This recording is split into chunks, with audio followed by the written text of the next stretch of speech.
Welcome to Satya TV Telugu బులెటిన్ల ముందుగా headlines. Mekedatu ఆనకట్టుకు తమిళనాడు బ్రేక్. తమిళనాడు అసెంబ్లీలో కీలక తీర్మానం.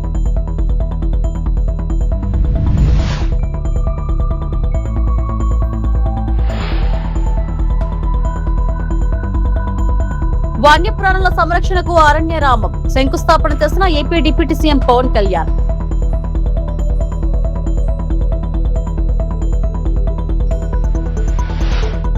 ఏపీలో పెట్టుబడులకు అపార అవకాశాలు నారా లోకేష్.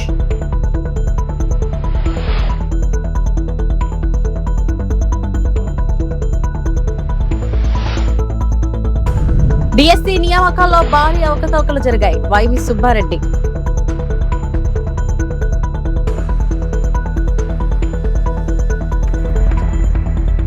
కావేరీ జలాల వివాదం మరోసారి రాజకీయంగా వేడెక్కింది. కర్ణాటక ప్రభుత్వం కావేరీ నదిపై మేఘదాటు వద్ద ప్రతిపాదించిన ఆనకట్టు నిర్మాణాన్ని తీవ్రంగా వ్యతిరేకిస్తూ తమిళనాడు ముఖ్యమంత్రి అసెంబ్లీలో కీలక తీర్మానం ప్రవేశపెట్టారు.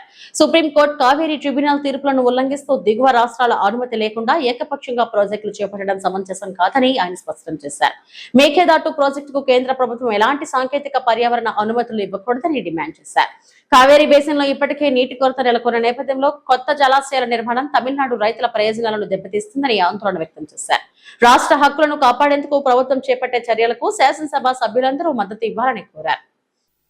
கர்நாடக அரசு தனிச்சையாக காவிரி நதியின் குறுக்கே மேகதாதுவில் அணை கட்ட முயற்சி மேற்கொள்வதை எந்த வகையிலும் ஏற்றுக்கொள்ள முடியாது என்பதால் கர்நாடக அரசின் இச்செயலுக்கு தனது கடும் எதிர்ப்பை இப்பேரவை தெரிவித்துக் கொள்கிறது.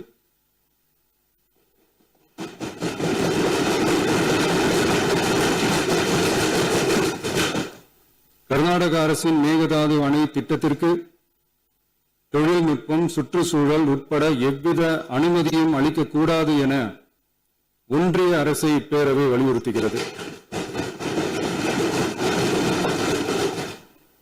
காவிரி நடுவர் மன்றமும் உச்சநீதிமன்றமும் காவிரி படுகை ஒரு பற்றாக்குறை படுகை என குறிப்பிட்டு படுகையின் மொத்த நீரினையும் படுகை மாநிலங்களுக்கு பகிர்ந்தளித்து விட்டதால் గుంటూరు జిల్లా తాడేపల్లి మండలం బ్రహ్మానందపురం అటవీశాఖ ప్రాంతంలో అరణ్యరామం అనే పేరిట నిర్మించనున్న భవనానికి ఉప ముఖ్యమంత్రి పవన్ కళ్యాణ్ శంకుస్థాపన చేశారు. సుమారు 27 కోట్లతో నిర్మించనున్న ఈ భవనంలో మానవ వన్యప్రాణి సంరక్షణ నివారణ కేంద్రం, forest fire command control centre, state tiger monitoring centre ఏర్పాటు చేయనున్నారు. వీటి కోసం 2 హెక్టార్లలో భవనాన్ని నిర్మించనున్నారు.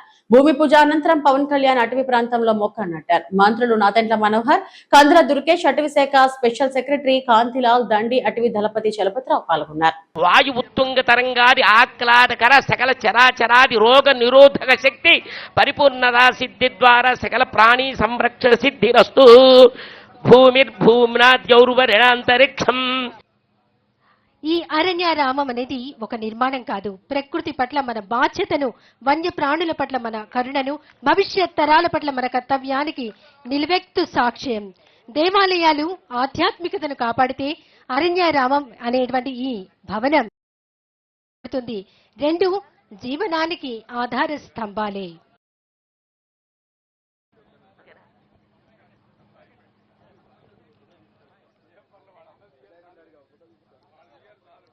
శంకుస్థాపన కార్యక్రమానికి మన రాష్ట్ర ఉప ముఖ్యమంత్రి వర్యులు శ్రీ కొణిదెల పవన్ కళ్యాణ్ గారు ప్రారంభోత్సవం చేశారు. అలాగే ఈ అరణ్యారామం భవనానికి సంబంధించినటువంటి ఆంధ్రప్రదేశ్ను హరితాంధ్రప్రదేశ్ గా తీర్చిదిద్దడమే ప్రధాన లక్ష్యం. రాష్ట్రంలోని హరిత విస్తీర్ణాన్ని ప్రస్తుతం ఉన్నటువంటి 30% నుంచి 2047 నాటికి 50% పెంచడం, అటవీ సంపద, జీవ వైవిధ్యం, వన్యప్రాణులను సంరక్షించడం, పర్యావరణ పునరుద్ధరణ చేపట్టడం, ఎక్కువ టూరిజాన్ని అభివృద్ధి చేయడం లక్ష్యంతో ఈనాటి అరణ్యారామం భవన ప్రారంభోత్సవ పనులకు శంకుస్థాపన కార్యక్రమానికి కోల్కతా పర్యటనలో భాగంగా ఏపీ మంత్రి Nara Lokesh Indian chamber of commerce ప్లీనరీలో పాల్గొన్నారు. ఈ సందర్భంగా ఏపీలో పెట్టుబడులకు అవకాశాలు అంశంపై మంత్రి ప్రసంగించారు. ఆంధ్రప్రదేశ్ లో ఉపాధి, ఉద్యోగ అవకాశాలకు కొదవేమీ లేదన్నారు. విరివిగా పరిశ్రమలు వస్తే ఉపాధి అవకాశాలు మరింతగా పెరుగుతాయన్నారు. సమర్థ నాయకుడు ఉంటే ఏదైనా సాధ్యమని ప్రధాని Modi నిరూపిస్తున్నారన్నారు. What makes Andhra Pradesh different? Why Andhra Pradesh? And I'll give you 3 S's. All of us love that. The 3 S why you should choose Andhra Pradesh. First one is speed. If my video didn't sell speed, I'll do it all over again. I'll give you a few data points. I think it's very important to appreciate it. The first handshake that I had with Google leadership team to actually shovel was 13 months. And it took us 13 months because we had to also work with the federal government, central government, to look at changing permanent establishment, giving tax incentives at the central government level. We got all that done 13 months later. India's single largest FDI investment since independence was grounded in the great state of Andhra Pradesh. The second example shared here today is ArcelorMittal project. I met Aditya in Davos 2019. He was not giving me time back then, so I caught him at the Tata Nightcap, which Andres hosts every year, and I caught him. I tried to convince him, but he said, "I'm sorry, I committed to the other state, so I won't be able to do it." But then, as we lost an election in 19, but 24, as soon as NDA won in Andhra Pradesh, I reached out to Aditya and I said, "Yeah, 5 saal ho gaya hai, things have not moved. Are you open to having a conversation?" And over a Zoom call, he had 3 specific asks, and I said, "Give me time till tomorrow morning." My call was around, I think, 6:30 or 7 in the evening. I said, "I typically meet the Honorable CM at 9:30 in the morning. You'll have my answer." And I explained to my Honorable CM what the asks were. By about 10, I replied saying, "All 3 are done, and welcome to Andhra Pradesh." And that brought in a 20 million metric ton. Amaravati outer ring road కు కేంద్ర ప్రభుత్వం నిధులు తగ్గించిందన్న ప్రచారం పూర్తిగా వాస్తవమని కేంద్ర మంత్రి పెమ్మసాని చంద్రశేఖర్ స్పష్టం చేశారు. ఆంధ్రప్రదేశ్ లో జాతీయ రహదారులు ఇతర కీలక అభివృద్ధి ప్రాజెక్టులకు కేంద్రం వేల కోట్ల రూపాయలు కేటాయిస్తుందని ఆయన తెలిపారు. రాష్ట్ర అభివృద్ధికి అమరావతి ఔటర్ రింగ్ రోడ్ ఒక బార్ కోడ్ లాంటిదని పేర్కొన్నారు. గుంటూరులో నిర్వహించిన కూటమి ప్రభుత్వ 2 ఏళ్ల పాలనోత్సవ కార్యక్రమంలో పాల్గొన్న ఆయన రింగ్ రోడ్ ను 2 దశల్లో నిర్మిస్తున్నామని చెప్పారు. 2వ దశలో సర్వీస్ రోడ్లు, లింక్ రోడ్ల నిర్మాణం కూడా చేపట్టనున్నట్లు వెల్లడించారు. అమరావతి అభివృద్ధికి కేంద్ర ప్రభుత్వం పూర్తి సహకారం అందిస్తుందని పెమ్మసాని చంద్రశేఖర్ స్పష్టం చేశారు. నిన్న పేపర్ లో కూడా రాశారు, దీనికి ఒక క్లారిటీ ఇవ్వాల్సినటువంటి అవసరం ఉంది. ఔటర్ రింగ్ రోడ్డు మనం చంద్రబాబు నాయుడు గారు కోరుకున్న విధంగా 140 మీటర్లు 2 వైపులా సర్వీస్ రోడ్లు, అమరావతి నుంచి ప్రతి గ్రామానికి కలిపేటువంటి అన్ని లింక్ రోడ్స్ తో కలిపి చేస్తే, ఎస్టిమేషన్ చేస్తే 35,000 నుంచి 40,000 కోట్ల రూపాయలు వచ్చేటువంటి పరిస్థితి ఉంది. అయితే ఒక రాష్ట్రానికి ఇప్పటికే మనకు అమరావతికి 15,000 కోట్లు ఇచ్చారు, స్టీల్ ప్లాంట్ కి దాదాపు 12,000 కోట్ల రూపాయలు ఇచ్చారు, పోలవరానికి మిగిలిన 12,000 కోట్ల రూపాయలు ఇచ్చారు, రైల్వేలకి 20,000 కోట్ల రూపాయలు, హైవేలకు 20,000 కోట్ల రూపాయలు. ఇన్ని ఒక రాష్ట్రానికి ఇచ్చినప్పుడు మళ్ళీ 40,000 కోట్ల రూపాయలతో ఔటర్ రింగ్ రోడ్డు పూర్తిగా అవ్వాలంటే కష్టతరం. కాబట్టి ఫేజ్ 1 గా తీసుకొని ఒక ఔటర్ సర్వీస్ రోడ్డు తీసేసి, ఒక లింక్ రోడ్డు తీసేసి, దీన్ని 25 నుంచి 30,000 కోట్ల రూపాయలతో తీసుకొని ముందు ఔటర్ రింగ్ రోడ్డు ఫామ్ అయితే, ఫేజ్ 2 లో అవసరమైతే outer service road, link road extra కావాలంటే వేసుకుంటాం, లేదంటే ఇది ఆగి ఎటు ముందుకు వెళ్లకుండా అవుతుంది అనేటువంటి ఉద్దేశంతో గౌరవ ముఖ్యమంత్రి గారు, అదే విధంగా రవాణా శాఖ వాళ్ళ అధికారులు అందరూ కూర్చొని నిర్ణయించినటువంటి పరిస్థితి. ఇది ఎక్కడా కేంద్రం షాక్ ఇవ్వలేదు. ఇక ధర్మబద్ధమైనటువంటి దాన్ని ముందుకు ఎట్లా తీసుకువెళ్ళాలి, ఈ రింగ్ రోడ్ అనేది ఆంధ్రప్రదేశ్ కి, అమరావతికి ఒక మణిహారంలా ఎలా ఉండాలి అని చెప్పేటువంటి భాగమే ఇది. ఈ విధంగా దాన్ని అక్కడికి కుదించామని మీ అందరికీ తెలియజేస్తా ఉన్నా.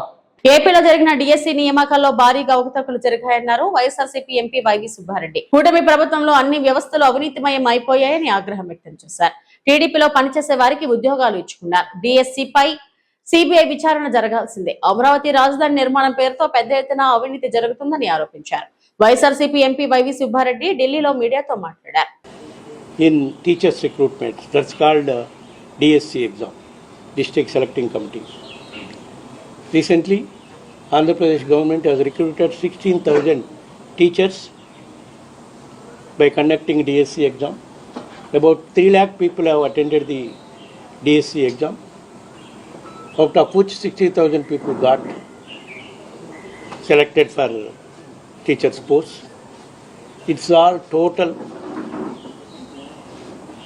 corruption because the papers was leaked. Even papers leaked was recorded by some aspirants And how it has been sold in the market, each paper 10 to 15 lakhs, it has come in the media also. And not only this, those who got first rank in the DSC exam, they didn't got selected. And some of the employees working in the concerned departments where DSC exams are being conducted, through paper leaks, they got first rank. They got employment. And another biggest scam is in the DSC, selection of students from under sports quota without conducting any exam. Even that also, sports quota certificates were issued by Telugudesam party leaders. On basis of certificates issued by their party leaders and their party organization executives, some of the people got selected under sports quota. And who got gold medal in sports quota, under sports quota, he didn't got the job. That means entire conduction of this entire DSC exam is totally bogus, and paper were leaked, and so many of our unemployed youth got deprived of their jobs, teacher postings. ఏపీలో jungle Raj ప్రభుత్వం నడుస్తుందని ఆరోపించారు మాజీ మంత్రి గుడివాడ అమర్నాథ్. రాష్ట్రంలో red book రాజ్యాంగం అమలవుతుందని సాయికృష్ణను చంపి బూడిద చేశారన్నారు. సాయికృష్ణ హత్యపై సిబిఐ విచారణ జరిపించాలని అమర్నాథ్ డిమాండ్ చేశారు. ఒక వ్యక్తిని చంపి బూడిద చేసే హక్కు ఎవరు ఇచ్చారని ప్రశ్నించారు. సాయికృష్ణ కేసు విషయమై తాజాగా మాజీ మంత్రి గుడివాడ అమర్నాథ్ స్పందించారు. అమర్నాథ్ విశాఖలో మీడియాతో మాట్లాడుతూ దేశ చరిత్రలో ఎన్నడూ ఇలాంటి ఘటన జరగలేదన్నారు. రాష్ట్రంలో రెడ్ బుక్ రాజ్యాంగం అమలవుతుందన్నారు. 2-3 కేసులు ఉంటే చంపి బూడిద చేస్తారా? చంపి బూడిద చేసే హక్కు ఎవరు ఇచ్చారు? సిఐ మీద కేసు పెట్టడం ద్వారా సాయికృష్ణను చంపేస్తామని ప్రభుత్వం ఒప్పుకుంది. సాయికృష్ణ తల్లి శోకం మీ కంటికి కనిపించడం లేదా? ఆ తల్లి కన్నీరు చూసి రాష్ట్ర ప్రజానికం తల్లడిల్లిపోతుందని అన్నారు. ఏమైపోతుంది అనేటువంటి అనుమానాలు ఈరోజు రాష్ట్రంలో ప్రజలందరూ కూడా కలుగుతూ ఉన్నాయి. దానికి గడిచినటువంటి 2 సంవత్సరాలుగా అనేక ఉదాహరణలు చూసాం. అసలు నిన్నటి సంఘటన మనం చూస్తూ ఉంటే అసలు రాష్ట్రం భవిష్యత్తు చేజారిపోతూ ఉంది. ఇదే కొనసాగితే మన రాష్ట్రానికి ఇంకా భవిష్యత్తు ఉండదు అనేటువంటి అభిప్రాయం కలుగుతూ ఉంది. గాదే సాయికృష్ణ అనేటువంటి 23 ఏళ్ల యువకుడిని మే 9వ తారీఖున వారి తల్లిని పిలిచి తాను ఎక్కడున్నాడో కనుక్కొని 10వ తారీఖున కృష్ణలంక పోలీస్ వారి కస్టడీలోకి తీసుకొని తల్లిని అనేక మార్లు స్టేషన్కి పిలిపించి చివరికి తల్లి నా కొడుకు ఏమైపోయాడో అనేటువంటి విషయాన్ని పట్టుకొని అనేక మార్లు పోలీస్ స్టేషన్ తిరిగితే సరైనటువంటి సమాధానం ఇవ్వక తాను న్యాయస్థానానికి ఆశ్రయిస్తే హేబియస్ కార్పస్ వేస్తే చివరికి ఈ మధ్య గడిచినటువంటి 2-3 రోజుల్లో ఏం తేలిందంటే ఆ యువకుడిని చంపి కాల్చేసి బూడిది కూడా దొరకకుండా చేసేసినటువంటి ఘటనని ఈరోజు రాష్ట్రంలో చూస్తూ ఉన్నాం. బహుశా నాకు తెలిసి భారతదేశ చరిత్రలో ఏ రాష్ట్రంలో కూడా ఇటువంటి సంఘటన ఎక్కడ కూడా ఏ రాష్ట్రం కూడా చూసుండదు. బాయిబాటా కార్యక్రమం చేపడితే రాజకీయంగా తమను అడ్డుకోవాలని మంత్రి శ్రీధర్ పోలీసులను ఏర్పాటు చేశారని తెలంగాణ రక్షణ సేన అధ్యక్షులు కవిత ఆరోపించారు. ఎంత అడ్డుకుంటే అంత బలంగా ముందుకు సాగుతామన్నారు. బాయిబాటా కార్యక్రమంలో భాగంగా పెద్దపల్లి జిల్లా రామగిరి మండలం అడ్రియాల లాంగ్ వాల్ ప్రాజెక్ట్ ను కవిత సందర్శించారు. కార్మికులతో మాట్లాడి సమస్యలు తెలుసుకున్నారు. అడ్రియాల లాంగ్ వాల్ ప్రాజెక్ట్ లో ఉద్యోగులకు సౌకర్యాలు, సరైన యంత్రాలు, పనిముట్లు ఏర్పాటు చేయాలని కోరారు. సింగరేణి కార్మికులకు ఎన్నికల్లో కాంగ్రెస్ పార్టీ ఇచ్చిన హామీలన్నీ వెంటనే నెరవేర్చాలని ప్రభుత్వాన్ని డిమాండ్ చేశారు. బ్రిటిష్ సిస్టమ్ నడుస్తుంది, ఆఫీసర్ రాజే ఉంటుంది సింగరేణిలా. అయినప్పటికీ మన రైట్స్ని ప్రొటెక్ట్ చేసుకోవడానికి బలంగా మాట్లాడుకోవాలనే ఉద్దేశంతోనే హెచ్ఎంఎస్ పనిచేస్తాం. హెచ్ఎంఎస్ దగ్గర నాకు నచ్చింది ఒకటే, హెచ్ఎంఎస్ నాయకులు కూడా కంటిన్యూస్గా మైనర్స్ మధ్యలో పనిచేసుకుంటూనే తర్వాత వాళ్ళ హక్కుల కోసం కొట్లాడుతూ ఉంటారు. అటువంటి నాయకత్వం, అటువంటి యూనియన్స్ ఉండాలని నేను బలంగా నమ్ముతా ఉన్నా. రియాజ్ అన్నది మచ్చలేని చరిత్ర, దానివల్ల అనేకమైన హక్కులు సాధించినాం. రేపటి నాడు వారికి పొలిటికల్గా టీఆర్ఎస్ పార్టీగా మేము కూడా తోడుంటాం. ఇవాళ ఏం జరుగుతుంది, బాయి బాట బట్టి ఇది 4వ రోజు. ఏ బాయి కాడికి పోయినా కూడా ఫస్ట్ ఆపడం మొదలుపెట్టింది, పోలీసు వాళ్ళని పెట్టింది.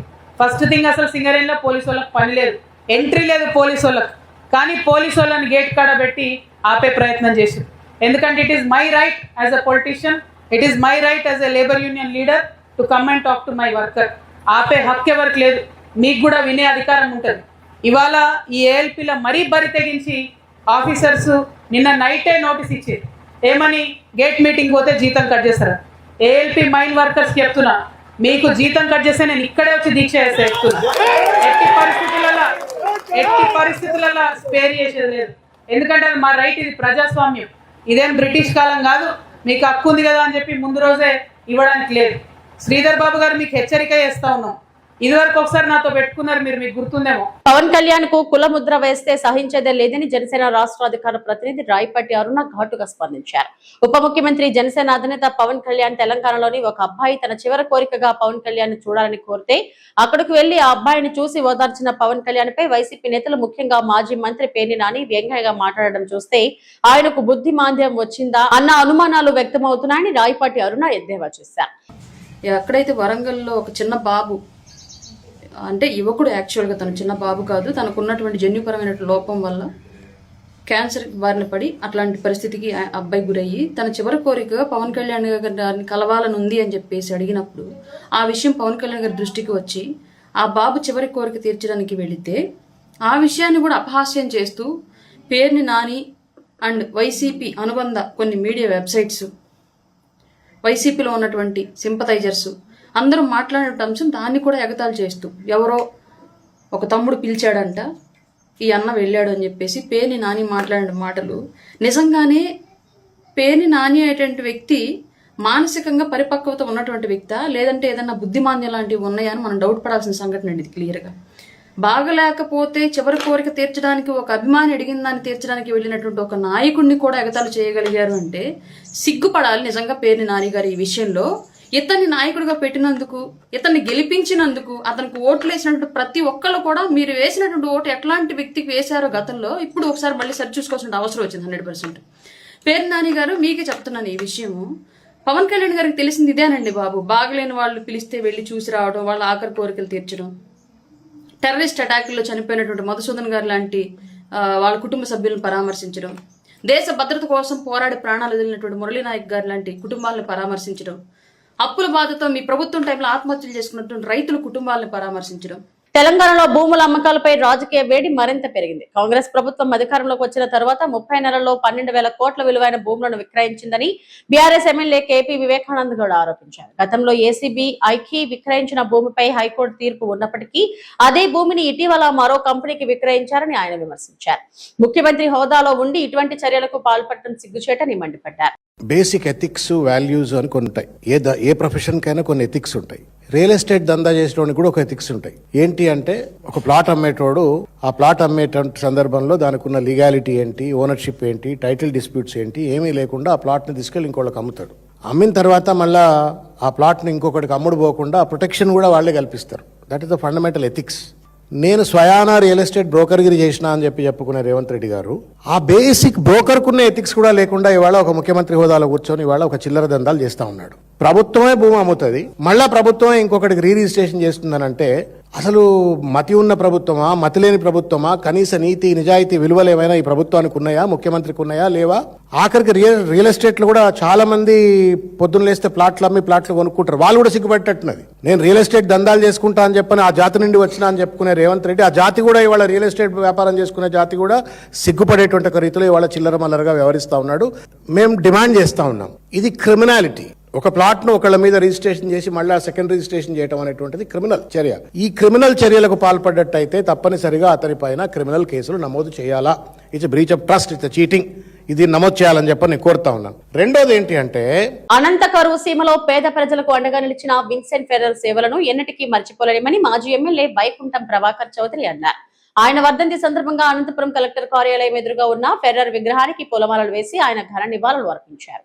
ఈ సందర్భంగా ఆయన మీడియాతో మాట్లాడుతూ విద్య, వైద్యం, మహిళా సంక్షేమం, వికలాంగుల అభివృద్ధి, క్రీడా రంగాల్లో ఫాదర్ ఫెర్రర్ చేసిన సేవలు అపూర్వమని కొనియాడారు. ముఖ్యంగా అనంతపురం వంటి కరువు ప్రాంతంలో పేదలకు అతి తక్కువ ఖర్చుతో నాణ్యతమైన వైద్య సేవలు అందించిన బత్తులపల్లి ఆసుపత్రి సేవలను గుర్తు చేసుకున్నారు. పేద విద్యార్థుల కుటుంబాల్లో వెలుగులు నింపారని తెలిపారు. గ్రామీణ ప్రాంతాల్లో మహిళల అభివృద్ధి కోసం స్వయం ఉపాధి అవకాశాలు కల్పిస్తూ వారి జీవితాల్లో మార్పు తీసుకొచ్చారని చెప్పారు.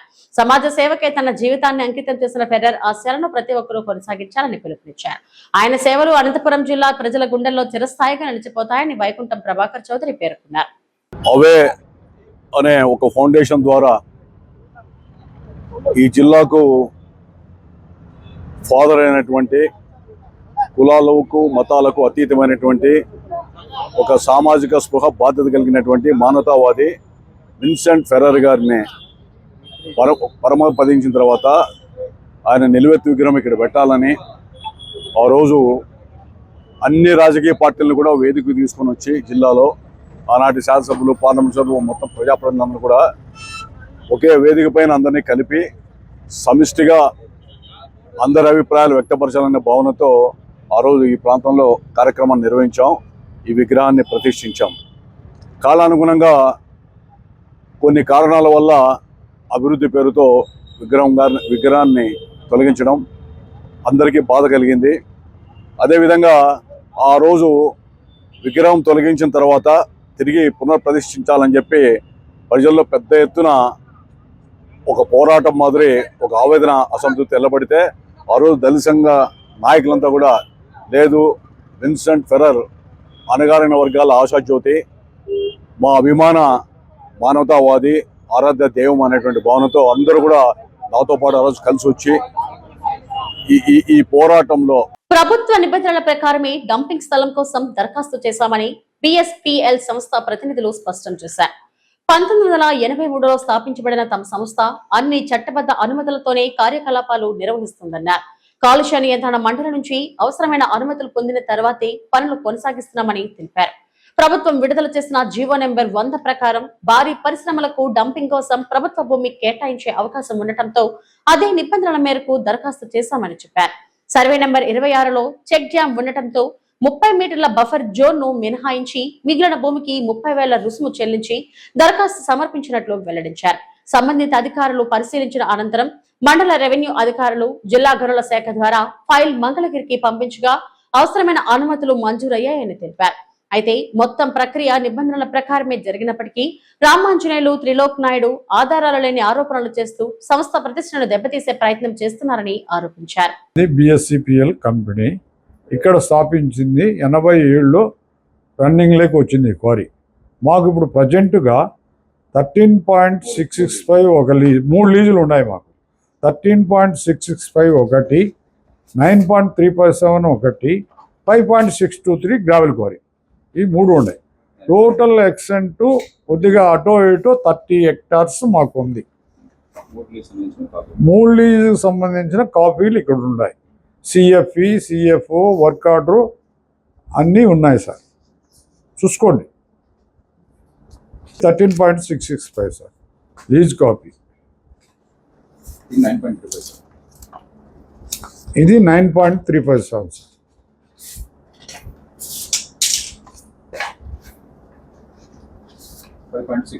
ఇది 5.623. 3 ప్రజెంట్ ఫోర్స్లో ఉన్నాయి లీజు. కానీ ఈ 3 లీజులకి సిఎఫ్ఈ, సిఎఫ్ఓ అన్నీ ఉన్నాయి. మేము విత్ లైసెన్సులతో క్వారీ ఇన్లీగల్గా ఎక్కడా నడపడం లేదు.